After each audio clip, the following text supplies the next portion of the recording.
Block 26. First presentation in English. Monday morning arrived with a new kind of anxiety. History class was scheduled for presentations, and I had been assigned to speak about Japanese culture.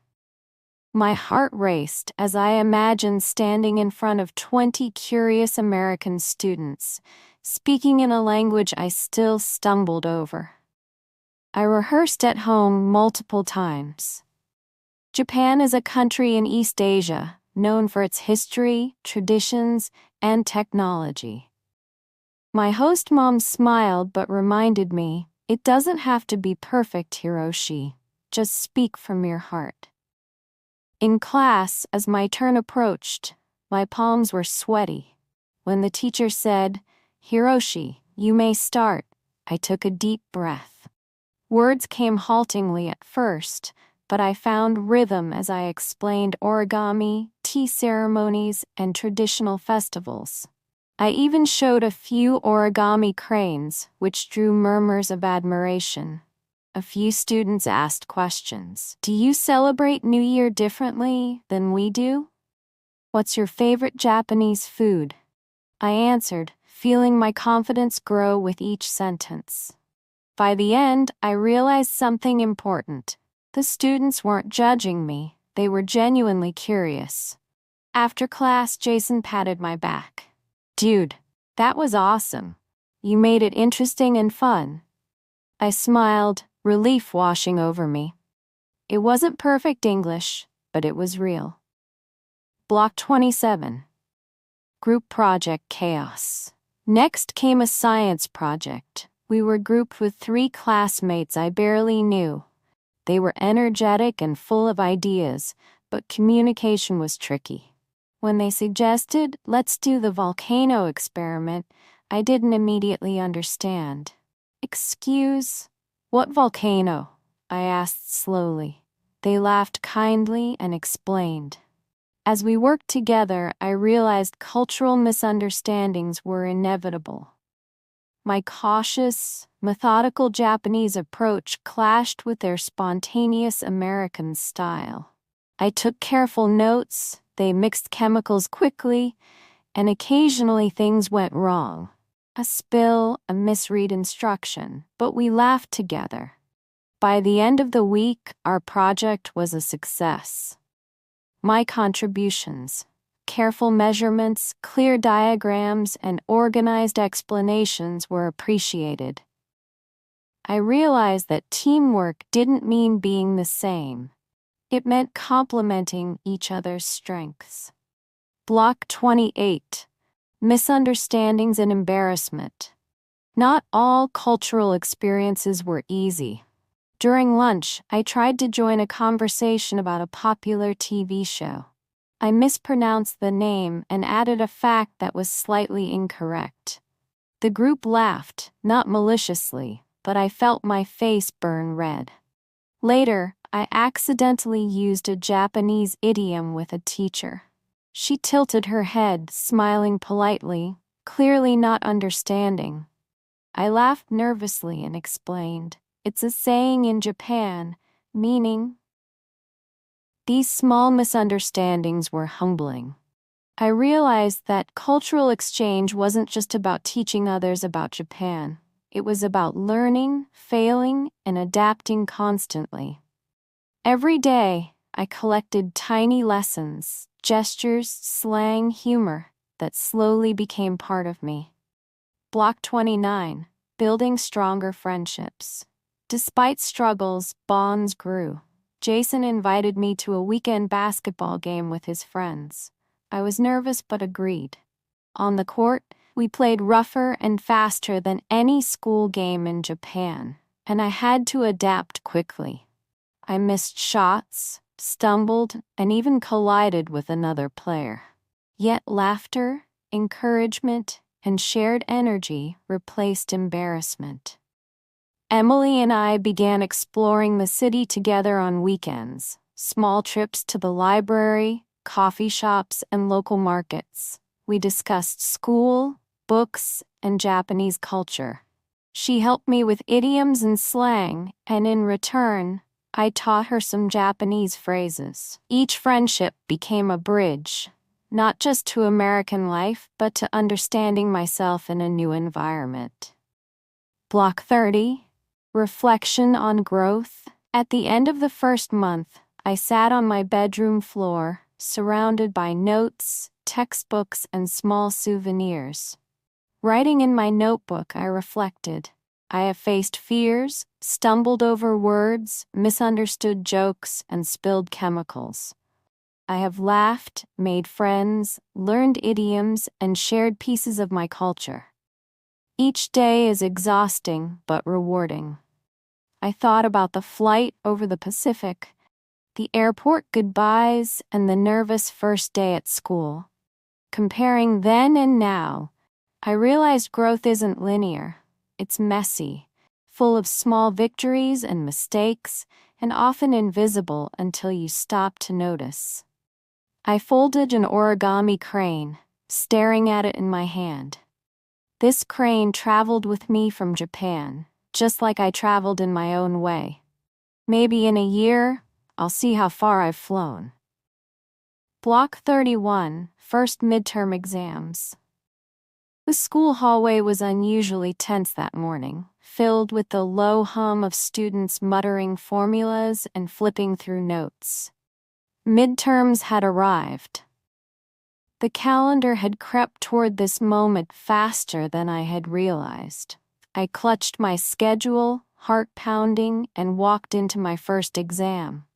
Algebra. Sitting at the desk, the familiar anxiety from Japan resurfaced, amplified by the language barrier. Even though I understood the mathematical concepts, the wording of questions in English twisted my brain. Solve for x in the following expression. I reread each line multiple times, translating in my head. X, wo tokime? Solve x. Okay. History came next. I had memorized dates and events, but phrasing questions in English was tricky. One asked, compare Japan's Meiji Restoration to American industrialization. How did social change influence economic growth? I paused. I understood the content, but forming coherent English sentences under time pressure was another challenge entirely. After the final exam, I walked home exhausted, my backpack heavy with papers and notes. I wasn't sure how well I had done, but something surprising struck me. The effort itself felt rewarding. I had faced real academic pressure in a foreign language and survived. That evening, I wrote in my notebook, even mistakes are proof of learning. I am stronger than yesterday. Block 32, first school dance. A week later, a colorful poster in the hallway announced the homecoming dance. Students buzzed with excitement, sharing who would go with whom, and planning outfits. I felt a mix of curiosity and fear. In Japan, dances were rare and formal. Here, it was casual, loud, and social. Jason encouraged me. Come on, Hiroshi, it'll be fun. Just hang with us. Emily, noticing my hesitation, smiled. It's okay if you feel nervous. Just enjoy the music and meet people. On the night of the dance, the school gym transformed into a sparkling space with lights, decorations, and loud music pulsing through the floorboards. I awkwardly followed Jason and Emily, observing the confident students dancing and chatting. Feeling self-conscious, I lingered near the edge, but Emily pulled me onto the floor, laughing as we attempted a simple dance step. By the end of the night, I had not only survived, but also laughed until my sides hurt. I realized that social events weren't just fun. They were a way to integrate, to understand American customs, and to connect with classmates beyond textbooks and classrooms. Block 33, Cultural Celebrations, Halloween. October arrived, bringing the chaos of Halloween. I had watched American movies, but experiencing it firsthand was different. Students decorated lockers with fake cobwebs, orange lights, and pumpkins. Everyone in costume, from superheroes to witches, laughed and shouted, asking trick-or-treat questions in the halls. Emily invited me to a neighborhood trick-or-treat event with her younger sister. I wore a simple samurai costume which drew curiosity and questions. "Is that from a movie?" someone asked. "No, it's traditional Japanese armor," I replied, smiling. Going door to door, handing out trick-or-treat in my own accented English, I felt a strange joy. At each house, I practiced small talk. "Happy Halloween, thank you." I realized cultural exchange wasn't just about learning, it was participation. I took in candy, laughter, and stories from neighbors, realizing I was slowly becoming part of this community. Block 34, Academic Growth and Challenges. November brought new academic challenges. Teachers assigned group essays, science labs, and presentations that required more independence and critical thinking than I was used to. I often stayed up late, writing and rewriting drafts in English, checking grammar, and asking Emily for feedback. During a biology lab, I struggled with technical vocabulary. Photosynthesis, chlorophyll, cellular respiration. I mispronounced terms, which drew smiles from classmates, but also encouragement. "Don't worry, Hiroshi, you've got this," Jason said. Gradually, I noticed improvements. I could participate in class discussions more confidently, understand jokes, and even correct minor errors in my notes. Mistakes no longer felt like failure. They were markers of progress. I wrote in my notebook, "Learning is a mountain climb. Every stumble teaches me balance. Every small peak reveals a new view." Block 35, Deepening Friendships and Belonging. By mid-November, I felt less like an outsider and more like a participant in the rhythm of American life. Jason and I often played basketball after school. Emily and I explored libraries, cafes, and even a small Japanese cultural center in Los Angeles. One Saturday, we attended a community festival. I tasted pumpkin pies, corn dogs, and sweet apple cider, foods I had only seen in movies. I also noticed families interacting, kids playing games, neighbors exchanging greetings. I realized that understanding culture was more than language. It was observing, listening, and engaging with daily life. Back home, I reflected on the past few months. First flight, first school day, first presentations, first exams, first dance, first Halloween. Each milestone added layers of confidence and resilience. I had learned that integration required courage, patience, and openness. Sitting at my desk, folding a small origami crane, I whispered, "I am no longer just a visitor. I am part of this journey." Block 36, The Approach of Winter and Homesickness. November's chill began to creep into the Californian mornings, a stark contrast to the humid Osaka air I was used to. Though the days were still bright, evenings brought a sharp wind that made me pull my hoodie tighter around my shoulders. Winter meant holidays, festive decorations, and for me, an increasing awareness of distance from home. I noticed the subtle homesickness building as the first snow of the season appeared in postcards from my Japanese relatives and videos sent by friends. My mind wandered to Osaka. The smell of street food, the soft glow of lanterns, the familiar sounds of my neighborhood. Each message from home was a joy, but also a bittersweet reminder that I was far away. School decorated the hallways with strings of colored lights and handmade crafts. Students chattered about Thanksgiving plans and winter break trips. I felt both curiosity and anxiety. How would I explain my own traditions to my classmates? How would I fit into their celebrations without my family beside me? At home, the host family sensed my mood. "Hiroshi, why don't you help us decorate?" Emily suggested. I hesitated, but soon found myself hanging ornaments, laughing at my clumsy attempts at arranging garlands. In that small participation, I discovered a comforting truth. Even far from Japan, I could still create warmth and connection. Block 37. First Thanksgiving preparations. The announcement came in school. Thanksgiving week was approaching, a long weekend, full of traditions I had only seen in movies: turkey, pumpkin pie, parades, football. My host family invited me to join their celebration, explaining customs, foods, and the history behind the holiday. Shopping for ingredients was an adventure. Walking through supermarkets, I marveled at the sheer variety. Dozens of cranberry sauces, stuffing mixes, and pre-cooked turkeys.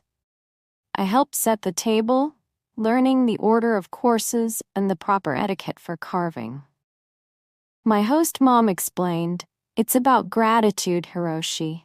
Everyone shares something meaningful." At school, students shared what they were thankful for in class. I hesitated, but eventually spoke. "I am thankful for my family in Japan, for my new friends here, and for the chance to learn and grow." A few classmates nodded, some smiled, and for the first time, I felt my voice bridging two worlds. Block 38. Thanksgiving Day. Thanksgiving morning arrived with the aroma of roasted turkey filling the house. Emily's father carved with precision. Jason laughed as he helped set the table, and I quietly observed, feeling both nervous and honored to participate. I placed the origami cranes I had made on the table as a small gift, explaining their meaning. In Japan, cranes symbolize peace and hope. The meal was rich and festive. I tried pumpkin pie for the first time, laughing when I accidentally added too much whipped cream. Between bites, I listened to stories from my host family about past holidays, about traditions they upheld, and memories they cherished.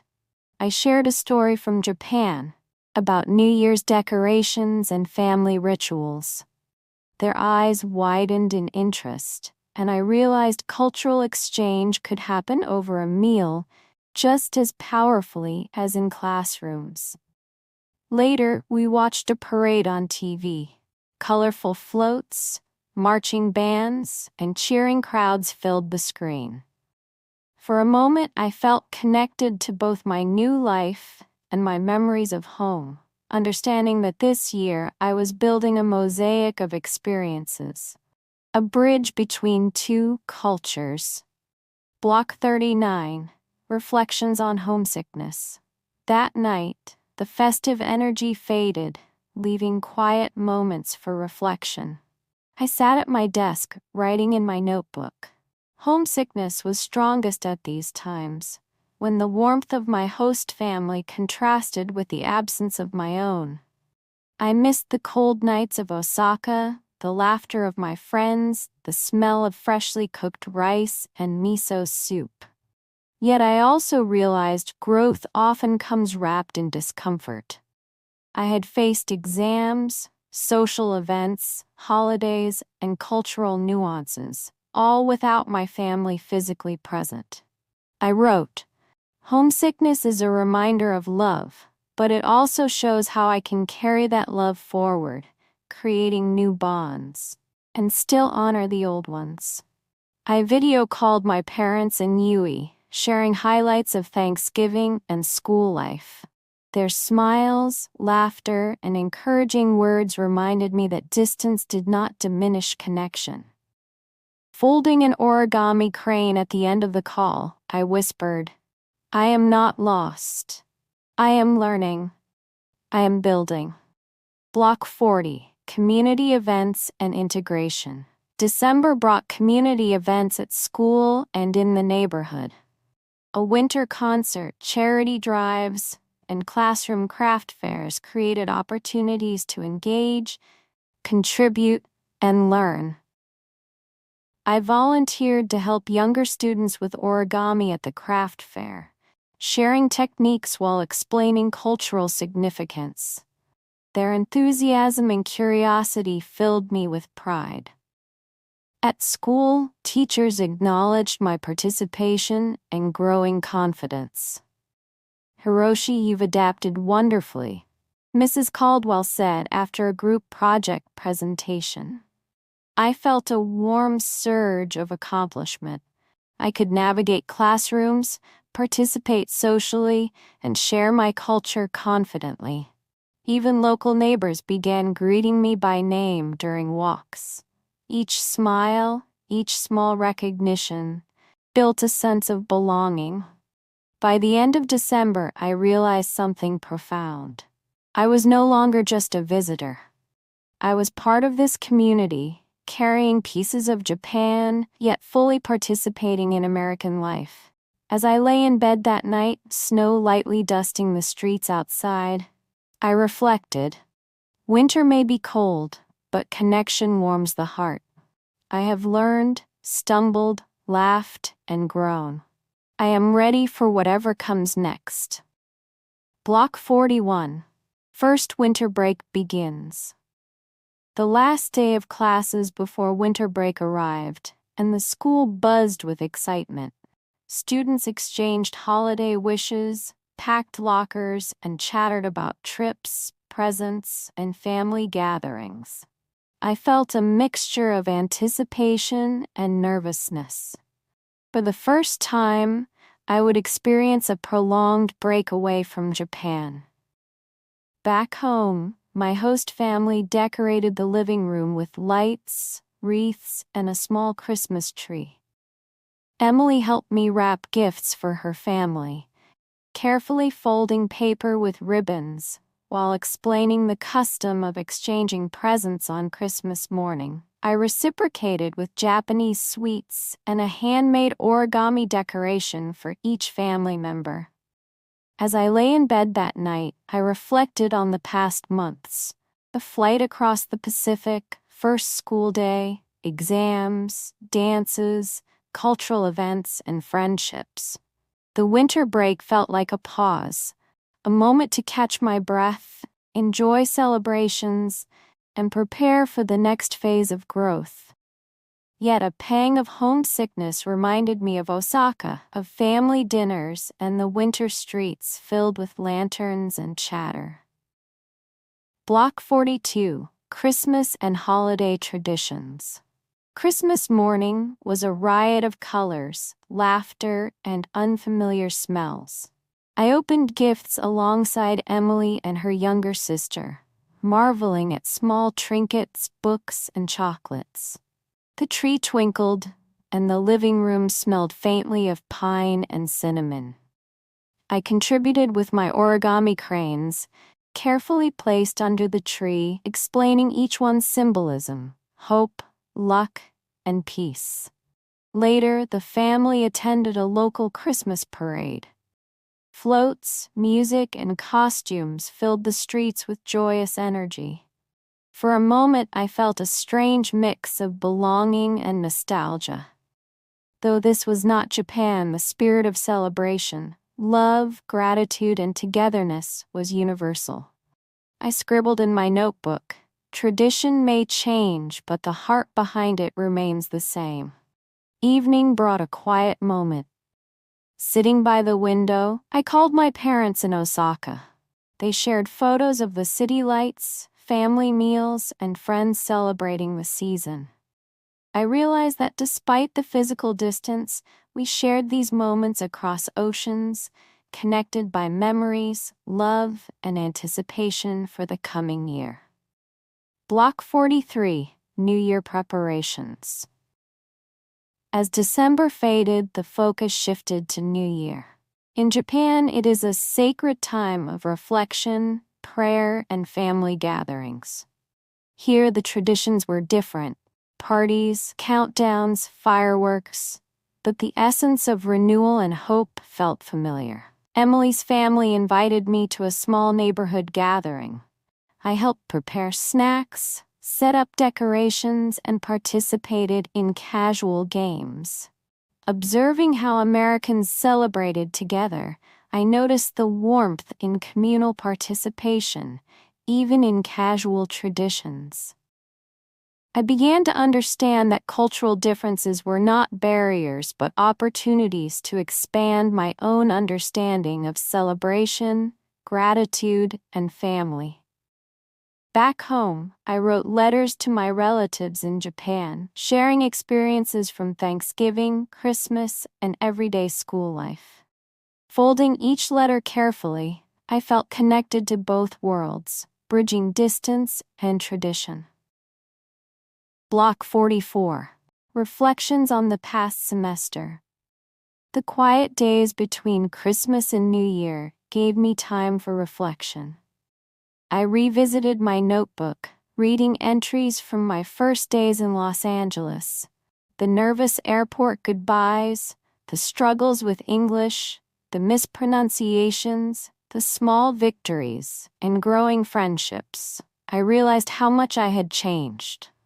I could speak more confidently in English, participate in classes, navigate social situations, and share parts of Japan with others.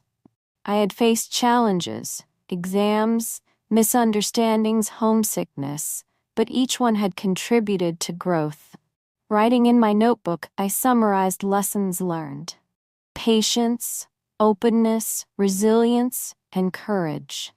I also noted areas to improve: vocabulary, idiomatic expressions, and cultural fluency. Reflection wasn't just nostalgia, it was preparation for the journey ahead. A roadmap for my second semester. Block 45. Preparing for the second semester. New Year's Eve arrived with fireworks lighting the Los Angeles skyline.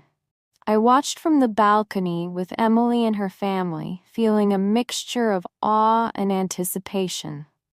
The calendar turning symbolized more than a date; it marked the continuation of my journey.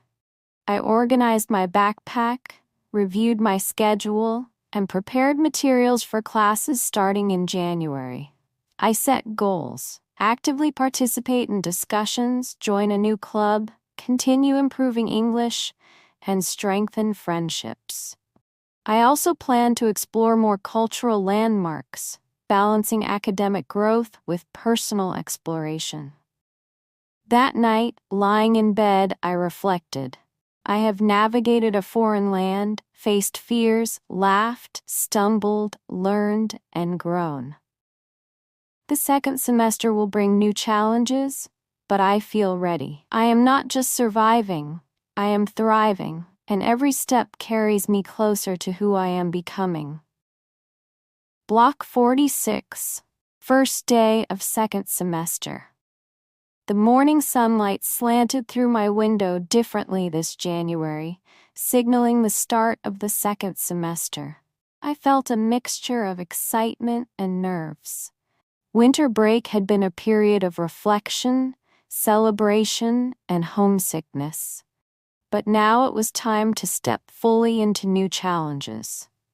Walking through the school hallways, I noticed subtle changes: familiar faces chatting confidently, teachers nodding in recognition, and new bulletin boards announcing club activities and projects.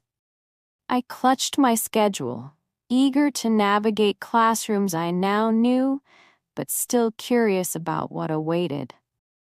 First period was English literature. I noticed classmates discussing themes and motifs with confidence.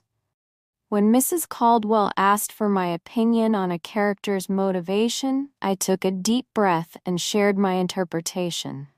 The words came more smoothly than last semester, and the nods of understanding from my peers gave me a small but meaningful boost in confidence. By lunchtime, I was already contemplating new opportunities: clubs, volunteer work, and school leadership initiatives. This semester was not just about survival, but about immersion, growth, and contribution. Block 47. Joining the school clubs. After classes, I wandered to the activity fair. Tables lined the gym, each representing a different club: robotics, debate, music, theater, environmental activism, and more. Students animatedly explained projects, handouts, and sign-up sheets. I paused at the Cultural Exchange Club, curious. Emily encouraged me. "This could be perfect for you, Hiroshi. You can share Japanese culture and learn about others." I spoke to the club president, explained my background, and signed up eagerly. Over the next few weeks, I participated in meetings, helped organize small events, and shared origami workshops for younger students. At the same time, I joined the basketball club again. Jason and I practiced together after school, building team dynamics and camaraderie. Being part of clubs offered structure, social interaction, and a sense of belonging. I realized that school life in the U.S. extended far beyond classrooms. It was a network of experiences, friendships, and personal growth. Block 48. Leadership opportunities. One afternoon, the Cultural Exchange Club advisor approached me. "Hiroshi, would you like to help lead the next event?" My stomach twisted. Leadership had never been expected of me before, and speaking publicly in English still felt challenging. Yet, the opportunity felt like a step forward. I accepted, nervously preparing a presentation about Japanese festivals, customs, and daily life. I created handouts, origami examples, and even a small quiz to engage participants. On the day of the event, I spoke slowly, carefully, but with heart. Students listened, asked questions, and participated enthusiastically. Afterward, the advisor praised my efforts. "You led with confidence and authenticity. Your cultural perspective enriched everyone here." I felt a profound sense of accomplishment. Leadership wasn't about perfection. It was about contribution, courage, and connecting with others. Block 49. Exploring deeper cultural experiences. Beyond school, I began exploring Los Angeles with renewed curiosity. Weekends were filled with trips to museums, cultural centers, historical landmarks, and neighborhoods rich with diversity. Each excursion expanded my understanding of American life and connected me to local history and traditions. One weekend, Emily and I visited the Japanese American National Museum. Seeing the stories of immigration, internment, and cultural preservation struck a chord. I reflected on my own journey, a temporary exchange, yet filled with similar themes of adaptation, learning, and resilience. I shared stories from Japan with museum visitors, realizing that cultural exchange was a dialogue, not a one-way experience. Even simple activities, ordering coffee, navigating public transportation, attending community events, became exercises in independence, language, and observation. Each interaction, mistake, and discovery added layers to my understanding of life abroad. Block 50. Balancing academics, clubs, and social life. By February, I had to learn the delicate balance between academics, extracurricular activities, and social life. Essays, exams, and science labs demanded focus, while club events, basketball practice, and social outings required energy and attention. I began creating detailed schedules, setting priorities, and asking for help when needed. I noticed personal growth in unexpected ways.